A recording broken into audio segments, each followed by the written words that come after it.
Just 2 days before Christmas, and one of Durban's biggest tourist attractions, UShaka Wet and Wild, has closed its doors following a positive COVID-19 case.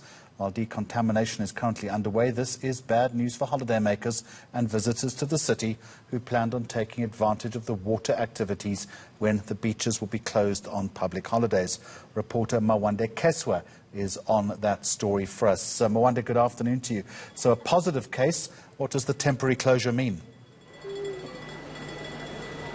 Good afternoon, Jeremy. Well, the temporary closure really just means that access in terms of the activities that you can partake in UShaka will be limited. You'll still be able to visit the aquarium, walk on the promenade, get on the rickshaw here, go to the sea. However, you will not be able to enter Wet and Wild theme park. It's got one of the longest slides in Africa. So it is a theme park that people look forward to going to. And speaking of people looking forward to going into the Wet and Wild, I am joined by guests from Limpopo.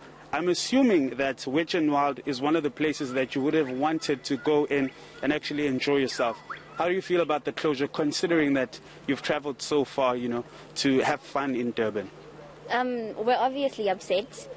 I just feel like it wasn't necessary for them to close it because now everyone is going to the beach and we're overcrowded there, and they should have opened it. Yeah.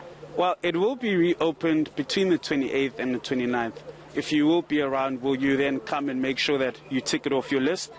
Unfortunately, we won't be around, so we're expecting to go to the water park today, but then we found out that it was closed, so that's quite unfortunate. On the bright side, I guess you know who to point a finger at, and that would be COVID. Yeah, yes, that would. All right, thank you guys very much for your time. Hope you enjoyed the rest of your stay in Durban. You've heard it from holidaymakers who did travel here and tried to get into Wet and Wild theme park at UShaka Marine, but they couldn't as a result of that closure. Do we have any sense as to how long this decontamination process is going to take? Well, what we do know, we did speak to the CEO of UShaka Marine World, and that is Mawande Khwesa, and he said that the decontamination process has been conducted and it has been completed.